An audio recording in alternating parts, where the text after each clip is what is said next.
Morning to all of you. आज की date में करंट अफेयर आज के जो हैं सैनिक स्कूल और मिलिट्री स्कूल एंट्रेंस एग्जाम की बच्चे जो तैयारी कर रहे हैं उनके लिए बहुत ही महत्वपूर्ण है। साथ में अदर कॉम्पिटिटिव एग्जाम्स की अगर आप तैयारी कर रहे हैं तो भी ये करंट अफेयर आपके बहुत काम के हैं। तो चलिए स्टार्ट करते हैं। यहाँ पे आज के करंट अफेयर मार्क कर दीजिए। आज के करंट अफेयर हम स्टार्ट करते हैं और देखते हैं सबसे पहला करंट अफेयर किस टॉपिक का आज लिया गया है। तो यहाँ पे लिखा है what is the full form of NMCG. NMCG national mission to clean Ganga, जो कि आज की डेट में काफी इंपॉर्टेंट मसला रहा है। तो यहाँ पे देखेंगे कि इन्होंने पूछा है what is the full form of clean या मिशन गंगा। मिशन गंगा को लेकर के काफी सरकार काम कर रही है और क्लीन गंगा अभियान चलाया जा रहा है, जिसके लिए हमें पता होना चाहिए कि क्या लिखा है, एनएमसीजी का फुल फॉर्म क्या है। तो एनएमसीजी का फुल फॉर्म होगा national mission on clean Ganga. Ganga को सफाई करने के लिए या साफ करने के लिए एक मिशन चलाया गया है। तो चलिए देखते हैं क्या है national mission for clean Ganga. तो पहला ऑप्शन आई थिंक 100% करेक्ट है। नेशनल मिशन कंट्रोल गंगा नहीं, clean Ganga okay, national mother नहीं है, ये गंगा रिवर के रिलेटेड है। तो national mission for clean Ganga इसका करेक्ट आंसर होगा।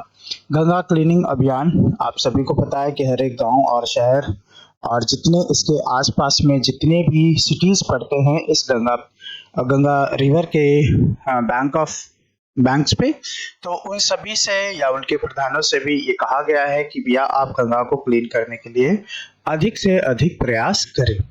Which country has started export of electrical power from Bangladesh?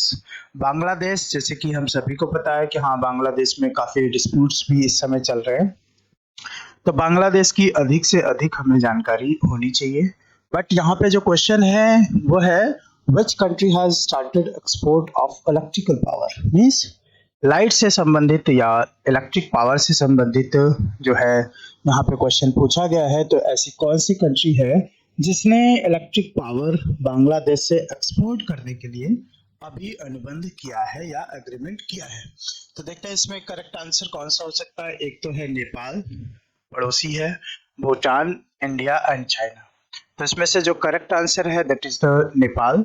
Nepal ने अभी 2 दिन पहले एग्रीमेंट किया है बांग्लादेश से to get the electric power from Bangladesh. Bangladesh से जो इलेक्ट्रिसिटी है अब नेपाल को मिलेगी या नेपाल ने ऐसा अनुबंध इनसे किया है। तो इसका करेक्ट आंसर जो है वो नेपाल है। नेपाल की कैपिटल भी आपको पता होना चाहिए, भूटान की पता होना चाहिए, इंडिया की एंड चाइना की आपको पता होना चाहिए। तो इलेक्ट्रिक पावर से संबंधित जैसे यहाँ पे मैंने आपको बताया कि आपको पता होना चाहिए रीजन कि इस रिलेटेड में अगर ये टॉपिक अभी न्यूज में है तो हमें कुछ एडिशनल जानकारी जरूर पता होना चाहिए। जैसे नेपाल की कैपिटल जो है दैट इज काठमांडू, यहाँ के पीएम जो है केपी शर्मा ओली हैं, काफी दिनों से हैं यहाँ पे, और इसकी जो करेंसी है that is rupee. But Bangladesh की जो कैपिटल है वो ढाका है, पीएम यहाँ की शेख हसीना है जो काफी दिनों से चर्चा में भी हैं। करेंसी जो बांग्लादेश की है दैट इज टका। 1972 में ये इंडिया से अलग हुआ था, ये भी आपको पता होना चाहिए। 1971 में मींस स्टार्ट किया गया था और 1972 में इंडिया का पार्ट ये नहीं रहा था। नेक्स्ट है question number 3, where fresh water fish genus. अभी रिसेंट न्यूज थी 3 दिन पहले की कि इस टाइप की एक नई फिश जो है उसका पता चला है। तो ये कौन से जोन में या किस पार्ट में इंडिया के मिली है। तो this is the question, where fresh water fish genus Koima. Genus Koima एक नई फिश का नाम है जिसके अंदर अगर फिश का जो है कई बार आपसे क्वेश्चन पूछा भी जाता है कि what is the structure of fish, fish का स्ट्रक्चर क्या होता है। तो इट इज द स्ट्रीमलाइन। जो फिश का स्ट्रक्चर होता है एक एरोडायनामिक्स मॉडल है। इसी तरीके से इसको हम कह सकते हैं आप लोगों की जनरल लैंग्वेज में कि फिश का जो स्ट्रक्चर है दैट इज द स्ट्रीमलाइन, और स्ट्रीमलाइन स्ट्रक्चर को हम एरोडायनामिक्स मॉडल भी कहते हैं। तो यहाँ पे क्वेश्चन है जीनस कोइमा किस जगह पे इंडिया के पाई गई है। तो राजस्थान में ये नहीं है, आसाम में नहीं है, ईस्टर्न घाट एंड वेस्टर्न घाट, क्योंकि तो इसका करेक्ट आंसर जो होगा that will be the western Ghat. India के वेस्टर्न घाट्स में कुछ साइंटिस्ट जो जियोलॉजिकल थे वो स्टडी कर रहे थे और उन्होंने पाया कि ये नई फिश की स्पीसीज है जो कि पाई गई है। इसका अभी तक क्लासिफिकेशन निर्धारित नहीं किया गया है कि इसे किस कैटेगरी में रखा जाएगा, क्योंकि ये कम्प्लीटली अलग सी फिश है जिसके बॉडी पर काफी एक हॉरिजॉन्टल ब्लैक स्पॉट्स हैं और ये एकदम से ही डिफरेंट है, इसलिए अभी तक फाइनल नहीं किया जा सकता है। तो इसका करेक्ट आंसर जो होगा दैट इज द वेस्टर्न घाट। कौन से घाट में है ये? वेस्टर्न घाट में ये पाई गई है। चलिए देखते हैं नेक्स्ट क्वेश्चन। नेक्स्ट क्वेश्चन है बोडोलैंड महोत्सव। एक है वर्ड आपके पास में, बोडोलैंड महोत्सव। तो एक्चुअल में बोडोलैंड महोत्सव है ना, बोडोलैंड महोत्सव विल टुक प्लेस कहाँ पर होगा? आज 19 तारीख है तो शायद आज से नई दिल्ली में स्टार्ट होगा और ये 2 दिन चलेगा। एक्चुअल में बोडो एक जनजाति है जो कि आपके ईस्टर्न साइड में होती है। ईस्टर्न साइड से मतलब है मेरा कि आपका भूटान हो गया, आपका सिक्किम हो गया और 2-3 जहाँ पे वो है जहाँ पे ये होती हैं। तो बोडोलैंड जो है बेसिकली एक नाम है जो कि मुझे नहीं याद आ रहा है, उसी जगह का है ये। एंड बोडोलैंड महोत्सव के बारे में यहाँ पे बेसिकली बोडोलैंड्स जो हैं आपके इधर ही हैं, भूटान में काफ़ी ज़्यादा हैं। भूटान के अलावा इंडिया में भी एक जगह है जहाँ पे काफ़ी बोडोज हैं और उनके महोत्सव के लिए हम लोगों ने नहीं, पीएम मोदी जो हमारे भारत के प्रधानमंत्री हैं, उन्होंने ये आह्वान किया कि इस बार जो है बोडोलैंड या बोडो महोत्सव जो है वो नई दिल्ली में मनाया जाए। तो बोडो महोत्सव जो मनाया जाता है बोडो जनजातियों के लिए मनाया जाता है, जो कि सबसे ज्यादा आपके ईस्टर्न पार्ट में है और इंडिया के आसाम में भी है। इसके अलावा एक जगह और है जो मुझे याद नहीं आ रही बट है। तो आसाम के बेसिकली कह सकते हैं या ईस्टर्न जोन के कह सकते हैं बोडो जो वहाँ के हैं। और इस बार बोडो लैंड का जो महोत्सव है वो नई दिल्ली में मनाया जाएगा, न्यू दिल्ली में। आज से स्टार्ट होगा, 1-2 दिन तक और चलेगा, जिसे प्रधानमंत्री ने स्वयं इसको मतलब इनविटेशन दिया है कि इस बार जो महोत्सव है इस जनजाति का नई दिल्ली में होना चाहिए। ओके तो चलिए देखते हैं नेक्स्ट क्वेश्चन क्या है। नेक्स्ट क्वेश्चन, एक सेकेंड रुकेंगे, चलिए यहां से कर लेते हैं। National press day. National press day जैसे हम सभी हर रोज ही लगभग मैं एक क्वेश्चन इस टॉपिक से जरूर रखता हूँ कि कौन सा डे कब है। जैसे कल की डेट में हम लोगों ने देखा था कि जो हेल्थ डे है वो कब था। इसके साथ साथ मैंने आपको बताया था डॉक्टर्स डे भी होता है, जिसके बारे में मैंने बोला था आप कमेंट करके जरूर बताएं। तो आज की डेट में जो डे है that is the national press day is celebrity है। नेशनल प्रेस डे कब होता है? तो इसका 15 नवंबर, 16 नवंबर, 10 अक्टूबर एंड 10 दिसंबर। तो इसका करेक्ट आंसर जो होगा that is the 15 November and 10th of December एक इम्पॉर्टेंट डे है। 15 और 10 अक्टूबर, 10 अक्टूबर को सेलिब्रेटेड। तो नेशनल प्रेस डे जो है आपका वो होता है 16th ऑफ नवंबर को। ओके 10th दिसंबर एक इम्पॉर्टेंट डेट है। चलिए नेक्स्ट देखते हैं क्या है यहाँ पे। Which local first newspaper was of India. पहला इंडिया का जो लोकल न्यूज़पेपर था वो कौन सा था? दैट इज पहला ऑप्शन है Times of India, Udant Martand, ये तो हिंदी का न्यूज़पेपर था, फर्स्ट हिंदी न्यूज़पेपर। पायनियर जो है इंग्लिश न्यूज़पेपर था, Hicky Bengal Gazette. This is the correct answer कि which was the first local newspaper of India, है ना। फर्स्ट लोकल ये इंग्लिश में था और बंगाली लैंग्वेज में ये चलता था, बट फर्स्ट हिंदी का न्यूज़पेपर अगर आए तो ये आंसर होता है। इंग्लिश न्यूज़पेपर ये था। टाइम्स ऑफ इंडिया तो रिसेंट न्यूज़पेपर है जो आपके न्यूज में आज भी चलता है। ओके तो चलिए देखते हैं नेक्स्ट क्वेश्चन क्या है इसका। तो ये कुछ एक्स्ट्रा इन्फॉर्मेशन जो होती है आपके लिए लाया जाता है। तो एक्स्ट्रा इन्फॉर्मेशन के तौर पर आज की डेट में अवेलेबल है आपके पास। एक तो है नाडा, NADA, है ना। नाडा इसका फुल फॉर्म क्लास 9 के सैनिक स्कूल में पूछा जा चुका है 2019 या 18 वाले बैच में। यहाँ पे देखेंगे नाडा का full form national anti doping agency. इसका क्या काम है बेसिकली में, जो होता है अपनी एनर्जीज बढ़ाने के लिए स्पोर्ट्स पर्सन कुछ एक्सट्रा जो मेडिसिन लेते हैं या ड्रग्स लेते हैं उसे कहा जाता है। तो उस चीज को ना यूज करे, इसलिए एक एजेंसी बनी है जिसका नाम है नाडा।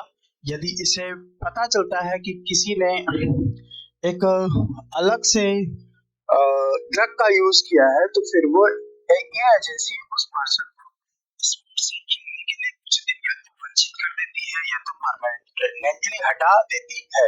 तो this is the Nada. And Tada, Tada है टेररिस्ट एंड डिस्ट्रक्टिव एक्टिविटीज, जिसका हम सभी को पता है। एक संजय दत्त अपने आर्टिस्ट कह सकते हैं या एक्टर कह सकते हैं जिनके ऊपर ये लगाया जा चुका है। KYM जैसे KYC आप सभी लोगों ने लगभग सुना होगा। नो योर कस्टमर होता है, उसी तरह नो योर मेंबर, ये भी टर्म है, काफी टाइम से न्यूज में चल रही है। KYC का फुल फॉर्म जरूर याद रखें, know your customer. Know your customer is the full form of KYC। Okay, फिर है IUCN। IUCN ये रिसेंटली अगर आपने सुना हो COP29, इसकी मीटिंग चल रही है अजरबैजान बाकू, है ना। इसकी मीटिंग COP29 एनवायरमेंट या क्लाइमेट रिलेटेड मीटिंग है। इसके अंदर ये बताया गया है नियरली 40% जो है, जो स्पीसीज है या इस एंडेंजर्ड स्पीसीज है, 40% जो कि आने वाले दिनों में काफी ज्यादा मतलब डे एंड नियरली एंड की तरफ है, तो जिसको रेड बुक में रखा गया है। 40% इस हमारे जो वर्ल्ड की या कह सकते हैं हमारे प्लैनेट्स की 40% स्पीसीज जो है रेड लिस्टेड हो चुकी हैं। मींस आने वाले दिनों में कहीं ना कहीं इन सभी स्पीसीज को खतरा है। IUCN का यही काम है कि भाई आपके जितने भी स्पीसीज है उनको चेक करना और बताना कि कौन सी स्पीसीज नियर टू एंडेंजर या खतरे की घंटी से आगे हो रही हैं। तो ये 40% के नियर अबाउट इन्होंने बताया है, जिसकी न्यूज कल मींस 18 नवंबर में काफी ज्यादा चर्चा में थी। ओके, तो चलिए ये आपके पास में फुल फॉर्म थे 4, एक तो नाडा, फिर टाडा, फिर KYM एंड फिर मैंने आपको बताया KYC और फिर मैंने बताया IUCN। इन सब में सबसे इंपॉर्टेंट 4 के चारों ही थे। तो देखते हैं नेक्स्ट क्या है। Next is the which agency developed Pinaka.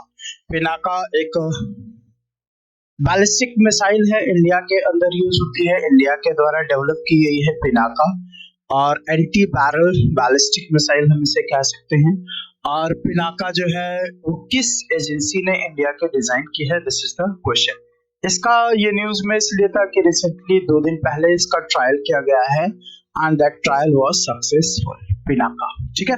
तो पिनाका को DRDO defence research and development के द्वारा बनाया गया है, नासा नहीं है। CDAC एक कंप्यूटर एजेंसी है पुणे की, जो कंप्यूटर या इंफॉर्मेशन रिलेटेड काम करती है। यहाँ थिंक टैंक है, तो थिंक टैंक तो हमारे जो एक 1951 में प्लानिंग कमीशन था उसी का नाम चेंज किया गया है, तो उसका जो कहते हैं या थिंक टैंक के नाम से भी जाना जा रहा है। तो which agency has developed the Pinaka? तो Pinaka is developed by the DRDO defence research and development organisation. इसके हेड के बारे में आपको जानकारी जरूर होनी चाहिए, मैंने 2 दिन पहले ही आपको बताया है। Now next is the what is the full form of NCB। NCB का फुल फॉर्म क्या है, तो ये भी आपको पता होना चाहिए। Narcotics control bureau, narco control bureau, name control bureau, name controlling bureau नहीं, इनमें से सबसे इंपॉर्टेंट जो है that is the narcotics control bureau.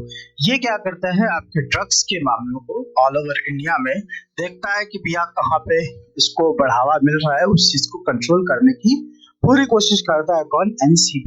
तो इसका फुल फॉर्म क्या होगा? Narcotics control bureau. नेक्स्ट हम देखते हैं ये जैसे हम लोग पर डे आप सभी को टॉपिक ऑफ द डे यहाँ पे इंस्टीट्यूट में तो बिल्कुल कराया जाता है कि भाई ये आज का टॉपिक है, इसके बारे में आपको जानकारी होनी चाहिए। तो इसी तरीके से मैंने आपके लिए यहाँ पे भी प्रिपेयर कराया what is the topic of the day. Topic of the day में जो है आज का that is the sports, and उसके अंदर कितने players means number of player in that sport. तो उस देखिए ये सारे के सारे क्वेश्चन जो बेस्ड हैं आपके कॉम्पिटिटिव एग्जाम्स को लेकर के ही तैयारी कराई जा रही है। तो जीके के साथ साथ जो भी एक्स्ट्रा क्वेश्चंस हैं वो भी आपको देने की मैं पूरी कोशिश कर रहा हूँ। यहाँ पे देखेंगे टॉपिक ऑफ द डे जो आज आपको पढ़ना चाहिए। वैसे हमारे यहाँ तो एक दिन एडवांस ही होता है। टॉपिक ऑफ द डे में आज का है कि कंट्री और उनके स्पोर्ट्स, जैसे स्कॉटलैंड, अच्छा ये दूसरा है, स्कॉटलैंड में कौन सा गेम प्ले होता है? फुटबॉल। स्पेन का जो है रेड बुल फाइटिंग या बुल फाइटिंग आप कह सकते हैं। इंडिया के अंदर हॉकी हम कह सकते हैं। चाइना में टेबल टेनिस चलता है। यूएस के अंदर बेसबॉल चलता है। इंग्लैंड के अंदर क्रिकेट चलता है। फ्रांस का जो है फुटबॉल है। रशिया का है बैंडी। पाकिस्तान का फील्ड हॉकी, पाकिस्तान का फील्ड हॉकी या हॉकी कह सकते हैं आप। श्रीलंका में वॉलीबॉल, नेपाल में वॉलीबॉल, भूटान में आर्चरी, अफगानिस्तान में ओके, बांग्लादेश का कबड्डी, और जापान का सुमो रेसलिंग, जापान का जू जिस्तु जू भी है, जरा आप सही करिएगा, जू जिस्तु जू, ठीक है। साउथ कोरिया का ताइक्वांडो, ठीक है।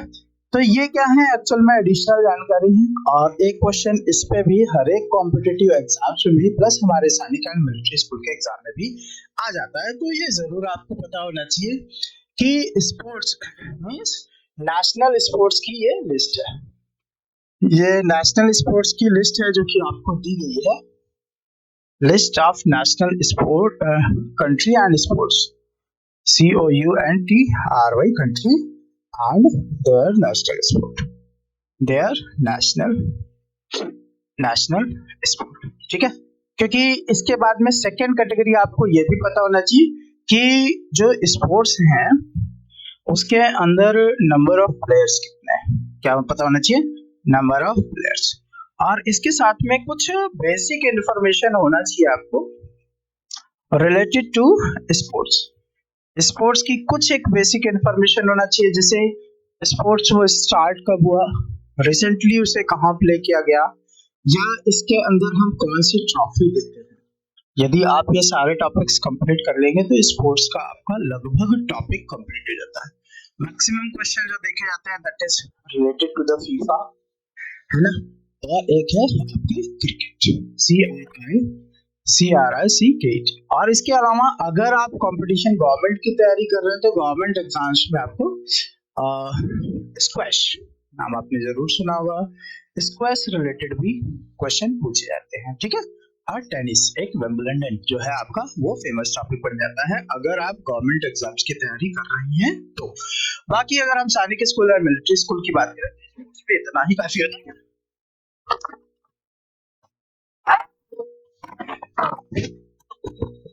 सॉरी, नाउ नेक्स्ट देखते हैं क्या है इसके अंदर। नेक्स्ट जो है receive the digital airport has receive the digital innovation award, ठीक है, डिजिटल इनोवेशन अवार्ड। एक्चुअल में एक मीटिंग में कह सकते हैं, हम कह सकते हैं एग्जीबिशन चल रहा था सऊदी अरेबिया में। कहाँ पे चल रहा था? सऊदी अरेबिया में। तो सऊदी अरेबिया ने ये डिसाइड किया है कि या इंडिया का जो हैदराबाद एयरपोर्ट है, कौन सा एयरपोर्ट है? हैदराबाद का एयरपोर्ट जो है उसे इंडिया के हैदराबाद एयरपोर्ट ना, एक सेकेंड रुकेंगे जरा सा, ओके, हैदराबाद एयरपोर्ट को डिजिटल इनोवेशन का अवार्ड दिया गया है।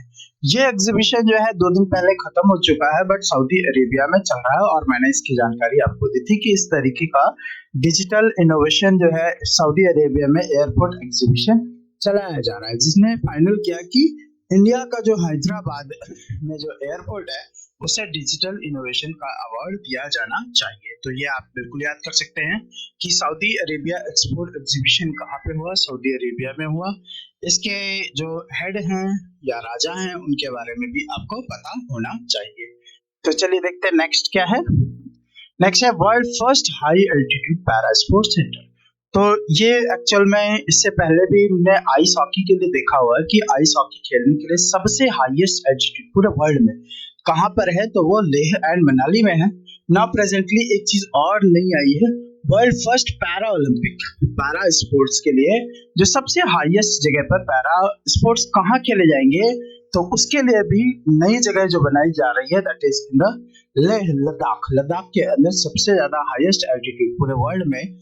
पैरा मीन्स आप समझ रहे हैं, स्पोर्ट्स होता है उन पर्सन्स के लिए जो कि 100% एलिजिबल या 100% नहीं है, मीन्स कह सकते हैं डिसेबल्ड, उन्हें हम स्पोर्ट्स के लैंग्वेज में पैरा एथलीट्स कह सकते हैं या पैरा स्पोर्ट्स के पर्सन्स कह सकते हैं। तो पैरा स्पोर्ट्स सेंटर सबसे हाईएस्ट एल्टीट्यूड में पूरे वर्ल्ड में कहाँ पे बनाया जा रहा है, तो उसका करेक्ट आंसर है लेह। और लेह कहाँ पे है? लद्दाख में। ओके, तो चलिए नेक्स्ट क्वेश्चन देख लिया जाए क्या है। Who has been appointed as the PM of Mauritius? जैसे अभी आपने एक सुना होगा कि इलेक्शन चले हैं आपके यूएस अमेरिका में, तो अमेरिका के नए प्रेसिडेंट कौन बनाए गए हैं? जो बाइडेन है वहां के, जिसे कल मैं अपडेट करवा दूंगा, जो बिडेन और बाइडेन में आप कह सकते हैं। Who has been appointed as the PM of Mauritius? ये 3 दिन पहले की न्यूज है, जिसमें नवीन रामगुलाम जी जो है नए अपॉइंट पहले भी यही थे, रीअपॉइंट किए गए हैं, ऐसा कहा जा सकता है, PM ऑफ मॉरिशस। ठीक है, क्या नाम है? नवीन रामगुलाम। मॉरिशस की कैपिटल भी आपको पता होना चाहिए, तो जरूर आप सर्च करें और कमेंट बॉक्स में भी आप लिख करके बता सकते हैं। नाउ नेक्स्ट जो है, when did the partition of Bengal took place? जैसे कि हम सभी स्टार्टिंग से देखते आ रहे हैं कि हमें इस करंट अफेयर के साथ में कुछ एडिशनल इंफॉर्मेशन भी देखनी चाहिए। जैसे when did the partition of Bengal took place, तो ये सभी को पता है कि हाँ बंगाल जो है वो सेपरेट हुआ था इन 1905 में बाय लॉर्ड कर्जन, इन अक्टूबर के मंथ में हुआ था। तो एग्जैक्ट डेट जो है पार्टीशन की that is the 16th of October 1905 by lord Curzon.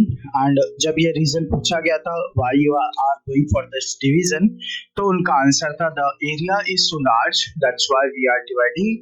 But India के अंदर के या लोगों को या लगा कि नहीं ये चीज सही नहीं है, इस वजह से यहाँ पे जो बंगाल के यूथ थे उन्होंने इसके अगेंस्ट में आंदोलन किया और फिर तुरंत ही लॉर्ड कर्जन को इंडिया से वापस ब्रिटेन बुला लिया गया था। तो basically the question for the current affair, या हम कह सकते हैं हमारे करंट अफेयर के टॉपिक में एक एडिशनल क्वेश्चन दिया गया है जिसे कहा गया है पार्टीशन ऑफ बंगाल कब हुआ। तो पार्टीशन ऑफ बंगाल जो है बेसिकली 16th October 1905 में हुआ बाय लॉर्ड कर्जन। ओके, 1907 में नहीं, 1909 में भी नहीं, 1902 में भी नहीं, बट ये तीनों इंपॉर्टेंट डेट्स हैं। इसके अंदर कुछ ना कुछ इवेंट्स जरूर हुए हैं, सो आप जरूर याद रखें। सबसे रेयरेस्ट इवेंट जो नहीं पता होता लोगों को दैट इज द 1902 में we have form the Anushilan समिति। आप सचिंद्रनाथ सन्याल को जानते होंगे, इनके साथ में 2 मेंबर्स और थे जिन्होंने 1902 में अनुशीलन समिति बनाई थी। 1909 बेसिकली आप सब हल्का सा ध्यान देंगे तो पता चल जाएगा, 1907 भी आपको पता चल जाएगा, बट 1902 नहीं पता चलता है, इसलिए मैंने आपको लिख दिया it is related to the formation of the Anushilan Samiti. Okay, the next question की तरफ देखते हैं क्या है।